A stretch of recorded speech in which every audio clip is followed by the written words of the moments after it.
J'espère que vous passez un agréable moment en notre compagnie, au sein de la compagnie Johnny. Vous avez des rafraîchissements sur votre droite, un paquet de cacahuètes normalement sur votre gauche, et puis vous piochez dedans désespérément, en se disant mais va-t-il réussir à dévisser ces foutus boulons? La dernière fois, on en était resté là, j'ai installé la fourche avec les T de fourche sur la moto. Donc là, il s'agit des T d'origine de cette YZ. En revanche, je vous avais expliqué que j'étais pas forcément sûr de laisser ces T dessus, puisque ils sont un petit peu esquintés, et j'avais peur que ça dénote un petit peu avec la peinture neuve de la moto. Donc du coup, j'ai pioché les T de fourche qui étaient montés sur notre antiquité, en haut de l'étagère. Voilà, bon, de toute façon, je remettrai une paire de T là-haut à cette moto. Et en ce qui concerne d'ailleurs cette machine, c'est vrai que ça manquait peut-être un petit peu de précision lorsque je vous avais présenté un petit peu l'atelier ici. Ce qui nous manque vraisemblablement pour la montée, c'est 2 carters moteurs et puis 2 tubes de fourche. Mais si on commence à lui piquer les pièces à droite à gauche, oulala, on n'en a pas fini. Tout simplement, je préfère prendre ces modèles-là puisque ça me permet d'installer en fait les plastiques de l'ancienne génération, puisque ça me tenait à cœur justement que la moto, elle ait ces plastiques-là. C'est ceux que je préfère pour les YZ. Donc là, on va désassembler ce qu'il y a dessus et je vais les sabler. Alors, toutefois, merci à vous parce que vous avez été plusieurs à me proposer vos services par rapport à du vapor blasting. Là, en l'occurrence, c'est vrai que j'ai que quelques petites pièces que je souhaiterais améliorer un petit peu au niveau du look. Donc, je vais me contenter de les sabler avec ce que j'ai comme matériel à domicile. En revanche, je ferai peut-être appel au service de certains d'entre vous pour les futures machines, pour le prochain projet mécanique. Voilà, parce que là, en l'occurrence, c'est vrai que ça serait intéressant de pouvoir le faire sur un bloc moteur, etc., de faire un joli vapor. En tout cas, merci pour votre intérêt et puis pour votre soutien par rapport à ça. C'est très, très sympa. Je garde vos contacts dans les emails. Alors, j'ai reçu un nouveau colis de pièces pour la moto, je vais vous en reparler juste après. Je voulais juste vous refaire un petit rappel. Vous avez 45% de remise sur le site officiel UFO Plastique, UFOplast. Voilà, si vous avez envie de vous faire plaisir, ce sera des occasions qui arrivent peu de fois dans l'année d'avoir quasiment 50% sur des plastocs. Voilà, donc allez-y, foncez. Toutes les infos sont en lien dans la description de la vidéo, le site internet et le code de réduction aussi à utiliser sur le site. Et le concours Instagram pour gagner une ligne d'échappement 2 temps Fresco est aussi toujours ouvert. Vous trouverez un post Insta dédié avec la photo de l'échappement. Alors attendez, laissez-moi 2 petites secondes que je vire tout ce bazar. Hop là. Hop là, hop là, hop là. Et on va faire... voilà, ça ira très bien comme ça. C'est très bien. C'est pas pratique. Hop là. Doucement, le matériel. Là. Une première partie juste ici. Une deuxième juste là. À votre avis, ça ressemble à quoi ? Ça paraît assez évident quand même. Il y a un carton que je m'étais déjà permis d'ouvrir pour constater la beauté de la chose. Hop! Ça arrive. Ça arrive. Les entretoises. Et là, il s'agit d'une paire de roues de la marque VMX. Un roue avant. Et puis vous allez voir, ça va matcher avec la moto. Jante noire, rayon noir, moyeu bleu. Ouh là là. Allez, allez, allez, allez, allez. Là. Voilà, puis les têtes de rayon sont bleues. Magnifique Tosma, qui va franchement bien habiller notre moto. Notre petite mobilette. Alors on a évidemment tout ce qui accompagne les roues avec la paire. Les vis et les écrous pour la couronne à l'arrière. Les vis de frein. Enfin les disques, les vis de disque de frein. Une couronne toute neuve et un disque de frein neuf qui sont aussi fournis par la marque VMX. Alors, VMX, pour ceux parmi vous à qui ça parle le moins, c'est une compagnie finlandaise et vous avez la possibilité de commander directement les roues sur leur site internet. C'est disponible pour tout type de moto. Vous allez retrouver des jantes pour le motocross par exemple, comme celle-ci, avec une roue arrière en 19. Donc là, on est sur du 19 par 2,15. Donc là, c'est une largeur de jante qui correspond par exemple au 2,5 de temps ou au 4,50 4 temps. Et vous avez aussi du 19 par 1,85 qui là correspond à du 125 ou du 2,50 jantes 4 temps. Vous allez retrouver des jantes en 18 pour l'enduro et aussi des roues super motards. Là par exemple pour Yamaha, vous voyez, nous on a un cercle noir, des rayons noirs. Voilà, les têtes de rayons sont bleues, le moyeu bleu. Vous avez aussi une formule où vous pouvez prendre votre cercle noir, les rayons chrome et le moyeu gris type origine. C'est vous qui décidez un petit peu du design une fois que vous êtes sur le site internet. Et si toutefois vous souhaitez commander votre paire de roues en France, l'un des plus gros revendeurs français de cette marque-là, c'est le site internet FX Motors. Vous allez trouver des prix qui vont de 799 à 899 € pour ces roues VMX. Voilà, ça dépend des coloris que vous choisissez. Je vous mets le lien en description. On va leur mettre évidemment une petite paire de pneus tout neufs, tout feneux, des chambres, gripster et tout machin, voilà, en espérant que j'ai tout, mais de mémoire, oui, c'est bon, puisque je stocke. Et puis là, en attendant, on va s'occuper du sablage des pièces pour essayer de retrouver un petit aspect sympa. On va utiliser mon appareil pour extraire les roulements de direction. Donc ça, c'est la marque Motion Pro. Ça va être la première fois que je l'utilise. Donc on va bien voir ce que ça dit. Là, ici, je suis obligé... On est obligé, frérot. Obligé. Là, on va être obligé, en fait, de casser la cage qu'il y a ici et de sortir les billes. Et puis ensuite, le reste, ça sortira avec l'outil. Donc là, ça va être certainement un peu chiant à extraire. Parce qu'à chaque fois, il faut taper dessus tout le temps pour les sortir. Ces roulements-là, c'est beaucoup plus simple d'avoir ce qui va bien. Mon petit marteau! Le petit marteau! Il est où le petit marteau? Il est là! Il est tout petit, le petit marteau! Eh oui, il est pas bien gros celui-là. Là! L'avantage, c'est que les cages, elles ont déjà été changées dans le cadre. Enfin, évidemment, parce que j'avais mis des roulements neufs il y a très peu de temps dans la mob. Donc comme ça, on n'a pas besoin de rechanger les cages, de les extraire encore de nouveau. Voilà. Allez, là. Et voilà. Donne-moi ça. Ça tombe comme s'il n'y avait pas de lendemain. Ça tombe, ça tombe, ça tombe. Super. Allez, ça aussi, on le pète. Là. Voilà. Essuyez un petit coup quand même. Voilà, au moins.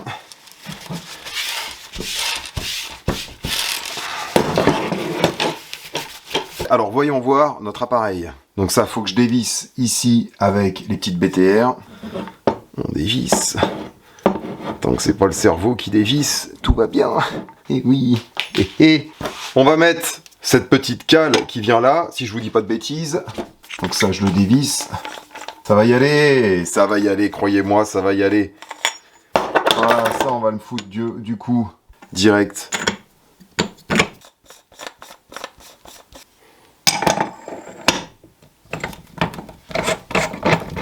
Ça, faut que je dévisse pour que ça tombe en bas, évidemment. Ah, j'aurais dû le préparer à l'avance, c'est pas grave. Ah, c'est pas assez dévissé ça en bas là. Et puis on va venir serrer ça. Et puis normalement en théorie ça y va. Je dis bien en théorie. Voilà, ça, là je le machine. Hop là, clac clac. Ça va être du 19. C'est du 19, impeccable. Ça. Allez, bon, on essaye. Faut que je le coince dans l'étau. Ah bah voilà, ça, on le voit, il est en train de monter. Bon bah impeccable. C'est vrai que c'est beaucoup mieux ça que de taper dessus au marteau. Puis là pour enfiler le roulement c'est nickel. Un petit coup de maillet là-dessus et hop là. Le roulement neuf il va descendre. Hop hop hop hop. Bon, ça bouge, c'est pas pratique. Il faut que j'achète des cales. Cales. Vous le voyez, il est en train de monter. Là. Ah, c'est tellement pratique d'avoir les bons outils pour bosser. Là, le temps de gagner, c'est un truc de fou. Là, ça sort tout seul. J'aimerais bien réussir un jour à faire comme Scumi Brap. Il y en a peut-être certains d'entre vous qui le suivent. Et Scumi, il est équipé comme jamais. Pour bosser, il a tout ce qu'il faut. Et j'aimerais bien un jour que ça vienne comme ça. On verra bien avec le temps ce que ça donne. C'est vrai qu'avoir ce qu'il faut... là, on parlait de sablage tout à l'heure et tout... d'avoir même une petite bécane pour pouvoir mettre les mains dedans là et puis sabler les pièces et tout, ça serait vachement bien. Bon bah voilà, notre roulement, enfin la base de notre roulement, du moins ce qu'il en reste, c'est là. Impeccable. Je vire ça. le petit guide de la durite de frein avant. Voilà, on va virer les vis aussi. Là, ça, on va extraire le morceau. Voilà. Et voilà. J'ignore si c'est nécessaire ou pas de faire ça. En revanche, je vais quand même protéger notre tube. Hop là, enfin le tube, enfin, là, la baguette. Après tout, c'est mon Tosma.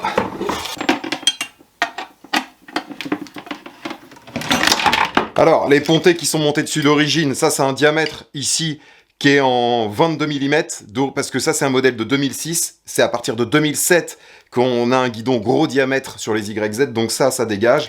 Et puis on va remettre les pontées qui étaient actuellement sur la moto. Voilà, ça c'est du Rental et c'est très bon ça. Ça c'est très bon, ça bouge pas. Après pour votre poste de pilotage, on en reparlera au moment venu. Vous prenez du ProTaper ou du Rental. ProTaper. Vous prenez du ProTaper ou du Rental pour votre guidon. Ça, il va très très bien. Donc c'est ça qu'on va utiliser pour sabler. Ça se branche directement au compresseur. Ça me permet en fait d'utiliser mon compresseur qui fait seulement 24 litres. Après, si je veux avoir une petite cabine ou quoi que ce soit, il va me falloir un compresseur plus gros parce que sinon, il n'y aura pas assez de débit. Là, le volume d'air, enfin le débit d'air, il est correct pour utiliser un petit compresseur avec ça. Donc on va faire toutes les petites pièces. C'est du sable hyper fin, très fin que j'ai pris pour pouvoir sabler tout un tas de petits trucs dont certaines sont ici. J'avais hésité avec les micro-billes de verre aussi et puis j'ai trouvé un sable extrêmement fin. Donc on va se contenter de ça pour voir ce que ça donne. Après on pourra brosser les pièces et tout. Ça devrait avoir un rendu assez sympa pour pouvoir se dépanner cette fois-ci. Pour les fixations de cale-pied là qui se mettent sur le cadre, tout de suite ça va les rattraper, ça va faire un petit peu plus joli. Ça va être propre, ça va être brut.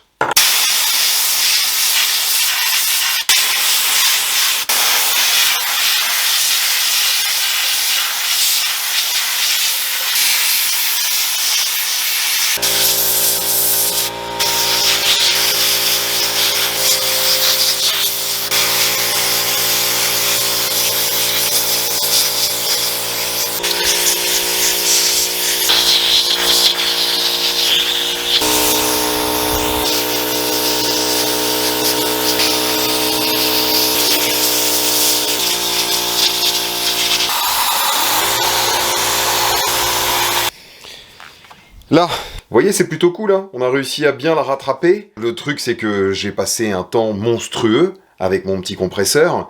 Ça, il faut une plombe pour pouvoir passer tous les éléments. En tout cas, ça revient plutôt bien. On va réussir à obtenir une texture assez propre. Au niveau de certaines pièces, rassurez-vous, pour le masque, c'est pareil. L'écran Iridium, là, sur ce masque au clé, il est fumé. Voilà, il a l'âge du masque, il a 7 ans.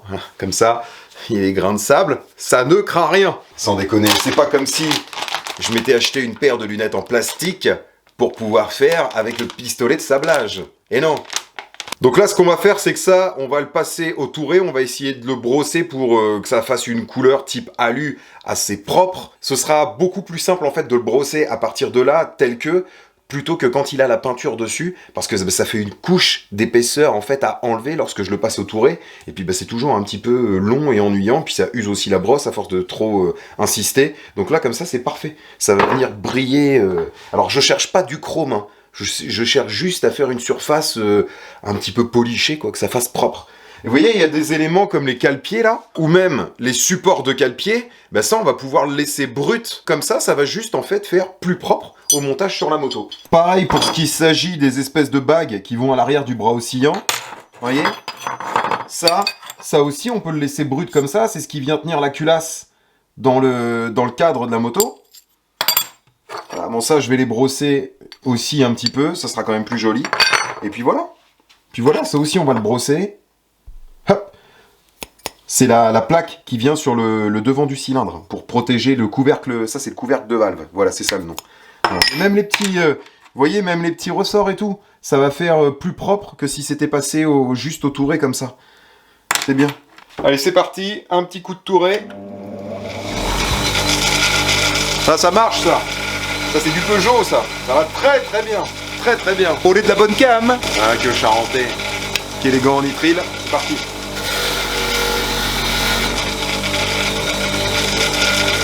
Ça devrait être sympa.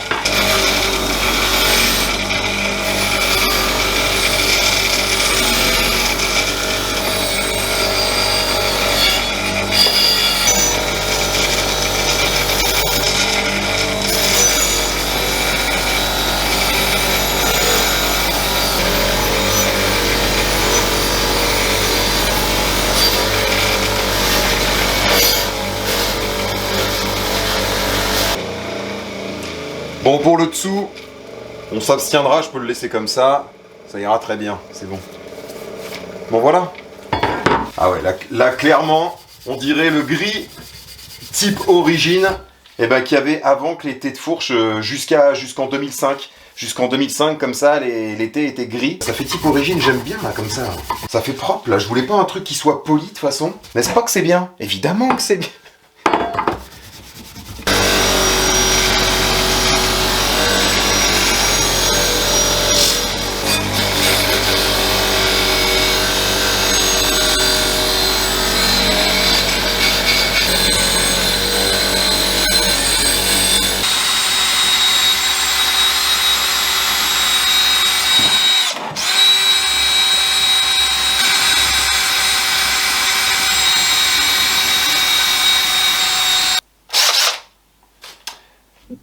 C'est pas très pratique sur le dessus, mais ça va y aller. Ça va y aller.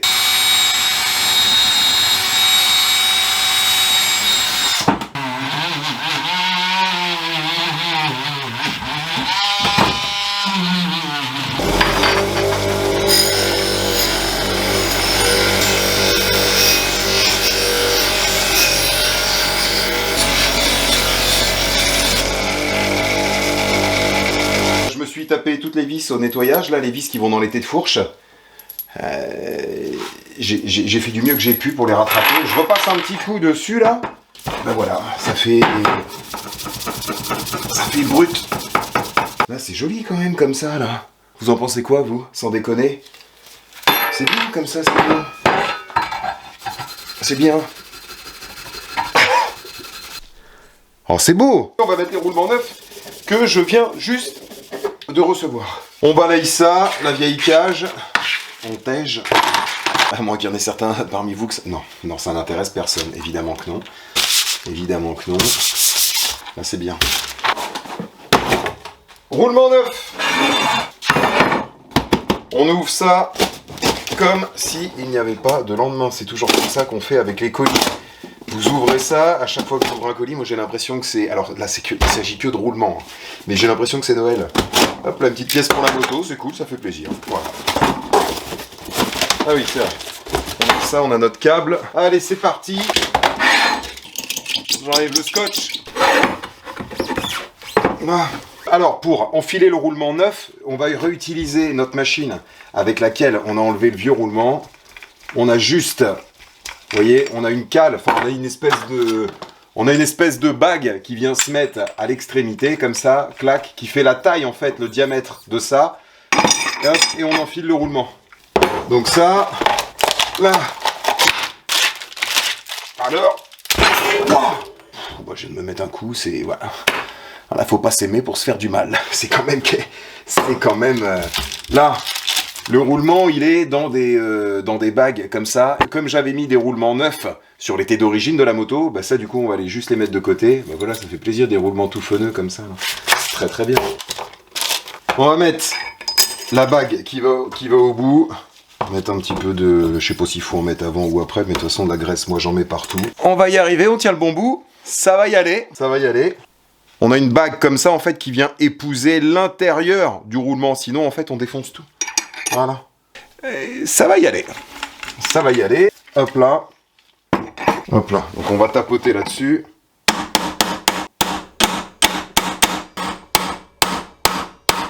Je récupère ça.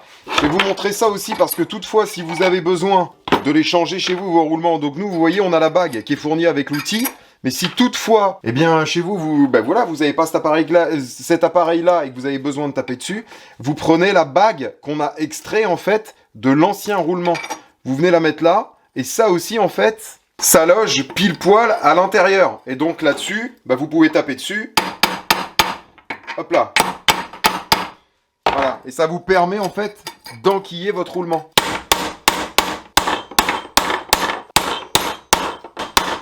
Impeccable. Et pareil, si vous avez besoin de changer les bagues qui sont à l'intérieur du cadre, pour enfiler la nouvelle, une fois que vous avez extrait l'ancienne, alors l'ancienne, vous allez voir, c'est parfois un petit peu délicat, faut taper vraiment fort, marteau, burin à l'ancienne hein, pour pouvoir les faire dégager.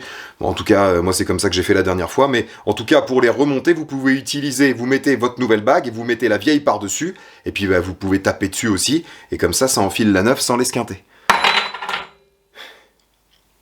Voilà. Bon, là, on est au bout, là. En tout cas, cet outil bien pratique. Hein. Hop là. Bon, bah voilà, très bien. Bon, alors, du coup, on va enlever tout ce qu'on a mis à l'avant la dernière fois. Bon, là, après, de toute façon, on est sur des opérations qui sont relativement rapides.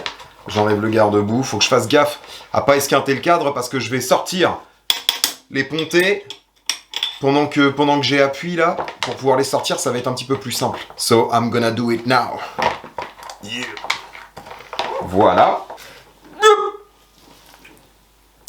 Ah. Attendez, là je serre, là où je desserre. Bah non. Eh, dis donc, ça nous arrive à tous. Hein. Faut pas... Alors, on dessert. Oh. Ah bah oui, il fallait que je mette un guidon dans l'été. Oh là là là là là là. Oh, faut penser à tout. C'est terrible, c'est terrible. Là, voilà. Bien que je dois avoir une paire de pontées comme ça d'avance. À nous deux. Là, ça va y aller. Ah, bah voilà. Voyez, vous faites, quand vous n'arrivez pas à dévisser quelque chose, vous faites le petit boum boum, comme ça. Ah, j'arrive même pas. On peut même pas se forcer à le faire. Boum boum. Voilà, comme ça. Et puis, généralement, ça se dévisse tout seul. Voilà. Voilà. Bon, alors, rassurez-vous, le guidon qui est dessus, il en a déjà un coup dans le sac. Donc, si ça force dessus comme ça, c'est pas très grave. Tiens, bon, on y est presque. Hein. On y est presque. Hein. Tu veux se faire du mal. Tout le temps. Pourquoi tout le temps se faire du mal? Oh, faut 10 minutes pour enlever ça. Qu'est-ce que c'est chiant. Allez. Vous êtes encore là? Eh ben merci d'être encore là. J'espère que vous passez un agréable moment en notre compagnie, au sein de la compagnie Jolly. Vous avez des rafraîchissements sur votre droite, un paquet de cacahuètes normalement sur votre gauche, et puis vous piochez dedans désespérément, en se disant mais va-t-il réussir à dévisser ces foutus boulons? Bah regarde donc, encore du sable. Tu vois? Il y en a plus, on en retrouve. Eh ben voilà, le Touquet n'aura pas fini de nous suivre après plus d'1 an. C'est quand même fou, hein. Bon, j'en fous partout, évidemment. Comme ça au moins, c'est sûr que j'en retrouverai à peu près partout. Décidément, ce Touquet, on en aura entendu parler. Ah oui, il y en a peut-être parmi vous certains qui l'ont remarqué, j'utilise toujours ce petit bout de marteau. Tout le temps, j'ai un petit maillet et tout aussi, puis j'ai des marteaux plus gros que ça, hein. Mais celui-là, je l'aime bien. Voilà. C'est pratique. Ça prend pas beaucoup de place sur l'établi. Alors je l'aime bien. Il fait le taf. On se retrouve dans un quart d'heure. C'est vrai que j'avoue, pour sortir ça au maillet, ça aurait été un peu plus propre. Mais la flemme. Voilà, flemme. Hop là, voilà. Hop là, nos betus. Attendez, je fais doucement parce que ça va tomber d'un coup. Oula, voilà. Oui. Hop là. Attention. L'intérêt est belle cette moto. Hein. Après le temps qu'on aura passé dessus, là, il n'y a plus le choix. Hein. Là, t'as intérêt à être belle. You are gonna be beautiful. Allez. Hop là. Ah, j'ai du sable partout dans les veuches et tout là. Là, vous voyez, par exemple, les plastiques nus, neufs, si vous les laissez poser un petit peu n'importe où chez vous, ou quoi que ce soit, ou même sur la moto sans kit déco. Alors, c'est pas pour vous dire, faut absolument acheter un kit déco, etc. Machin. Mais vous voyez, ça a tendance à vite faire des rayures dessus. On arrive à en visualiser un petit peu qui sont sur le devant. Soyez prudents quand vous les sortez de la poche, montez-les sur la moto. C'est vrai que de poser les autocollants dessus relativement tôt, c'est bien, ça évite de les marquer, même à l'arrière ici. Là, vous voyez, c'est pareil. Celui-là. Et je l'ai marqué un petit peu à 2 ou 3 endroits là. Un petit coup de graisse là-dessus. Là on est à la fin de notre tube. Voilà la technique. Je fais gaffe, faut pas me couper les doigts avec ça là, à chaque fois. Allez, là. Voilà, bah on commence à arriver au bout. Allez, puis ici on y va, on peut graisser abondamment. On peut se lâcher. On peut se lâcher, enfin pas trop quand même, faut peut-être pas en foutre de trop partout non plus. Un petit coup dans celui du haut, parce que la dernière fois j'en ai mis très peu. Très très bien. Voilà, au moins c'est graissé. Ça pour mettre de la graisse, mon petit Jonathan, tu sais faire. On met beaucoup de graisse. Ah, il faut toujours mettre de la graisse avec affection, n'est-ce pas Kevin? Parce que l'autre fois, Kevin, il nous a laissé un commentaire sur la première vidéo qu'on faisait au sujet de cette moto-là. Et puis je graissais mes axes avec un pinceau, vous voyez, les axes de cadre, etc. Enfin, pour le bras oscillant, tout ça. Et puis, bah, il nous a laissé un commentaire du genre, même pour graisser ma femme, j'y mets pas autant d'affection, un truc comme ça. Bah, voilà, oui, Kevin, dis donc, est-ce que c'est une manière de parler de sa dame, ça? Ressaisis-toi, Kevin. Ressaisis. Non, en tout cas, moi, ça m'a fait marrer. Faut bien qu'on ait un petit peu de... faut bien qu'on ait un petit côté Jackie, un petit côté beauf de temps en temps, ça fait du bien. Ça fait plaisir. Voilà. Aïe, aïe, aïe. Et ben voilà. Ça va être quand même un petit peu plus joli. Hein. Ça fait pas neuf, mais ça va être plus propre. Alors, me voilà bien... Elle est où le machin? Voilà. Ça, voilà. Notre petite bague. La petite bague, elle va dessus. Et ben voilà. Très très bien. On y arrive. Là, c'est vrai qu'ils sont vraiment bien attaqués. Faudrait nettoyer ça comme il faut. Alors, évidemment, je viens d'en retrouver une deuxième paire. C'est les mêmes. Et ceux-là sont quand même beaucoup plus propres. Donc, je vais monter ceux-là.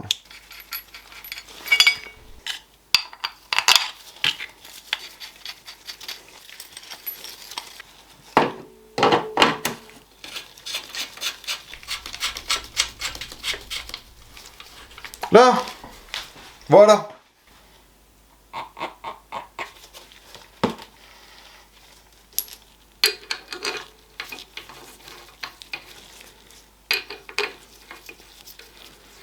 Oh, ça se visse tout seul. Tellement tout est nettoyé, le filetage des vis, tout ça. Enfin, du coup, regardez ça. Hop là. On force pas. Et ça, c'est fort agréable. Hop là.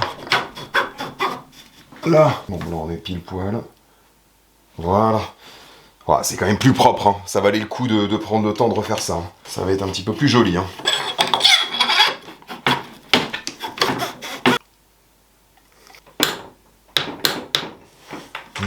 Ici, en haut et en bas sur l'YZ, c'est 21. NM.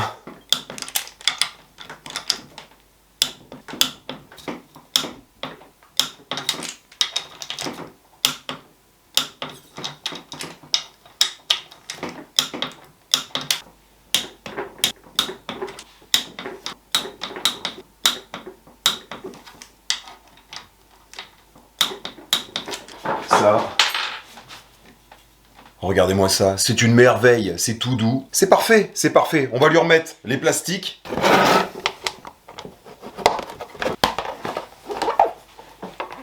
Là. Ah oui, je suis content. Le résultat, franchement, là, pour les têtes de fourche, c'est hyper sympa, comme ça. C'est très bien. Ah, puis là, du coup, j'ai pas besoin de repercer le garde-boue, parce que si vous voulez, dans les têtes de fourche d'origine de cette moto-là, de 2017, les têtes noires qui étaient montées dessus, eh bien, ce n'est pas les mêmes fixations, en fait, pour le garde-boue avant, parce que c'est pas tout à fait le même. Il a évolué, il a changé après, sur les motos un peu plus récentes. Voilà, et là, comme ça me permet de mettre l'ancien pile poil comme il faut.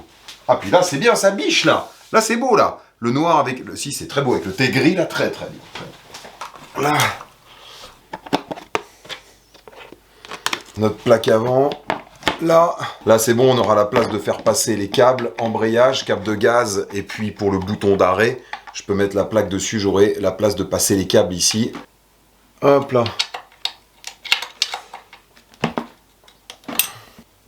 Oh, c'est top, c'est top.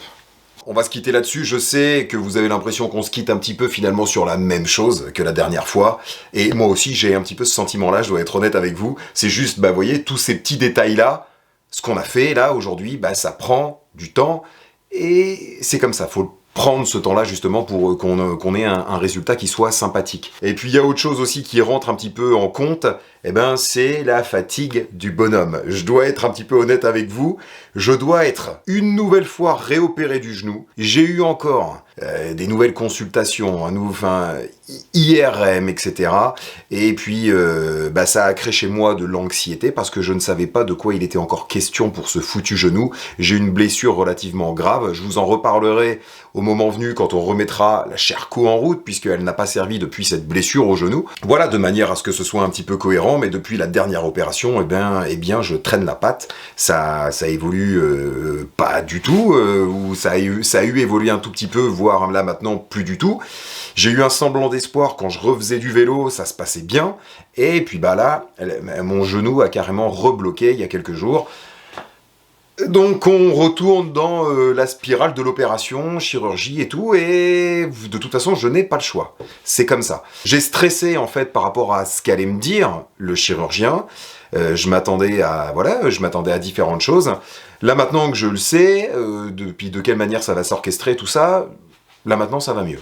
Si vous voulez, tout ça, c'est que cette anxiété par rapport à une future opération, tout ça, et puis par rapport à ce qu'on va vous dire, ça crée de la fatigue, ça pompe de l'énergie, même si on s'en rend pas compte. Il y en a peut-être certains d'entre vous qui sont dans cette situation-là aussi d'ailleurs par rapport à quelque chose concernant la santé.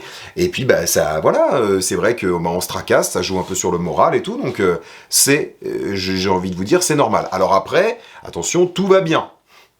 Je relativise.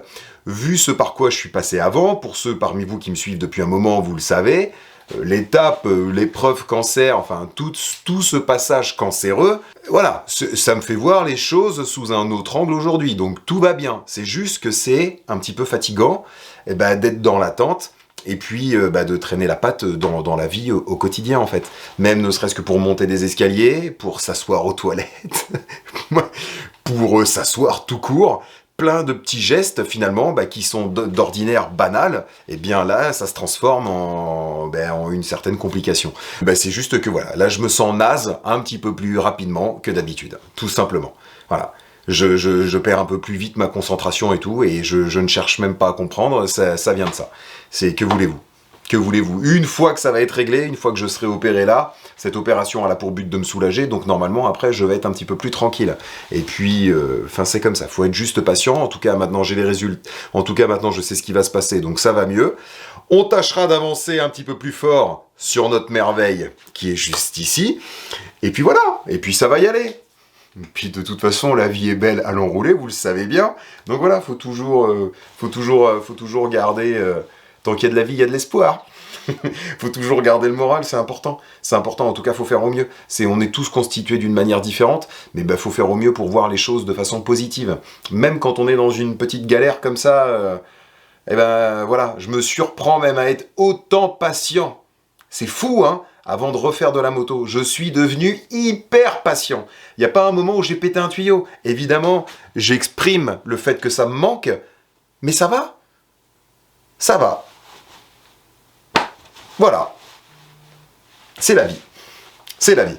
On se quitte là-dessus, on se retrouve très vite. Et pour de nouvelles aventures, pour la suite des épisodes. Voilà. À tôt bien. À tôt bien. Vous pouvez y aller. Vous pouvez. Normalement, vous devez avoir fini comme on disait tout à l'heure, vos cacahuètes, elles doivent être bien entamées. Et puis pensez à agresser madame avec affection. C'est la fatigue. Ça va, on va mettre ça sur le dos de la fatigue. Après tout, tiens, à la bon dos la fatigue. Et voilà. Graisser, c'est... Ouais. Non, c'est gras. C'est gras, mais c'est pas grave. C'est dit, c'est comme ça, c'est gras. Voilà. Vous avez compris. Sacré Kevin. Celui-là, la vie est belle, allons rouler. Allez, ciao les jeunes.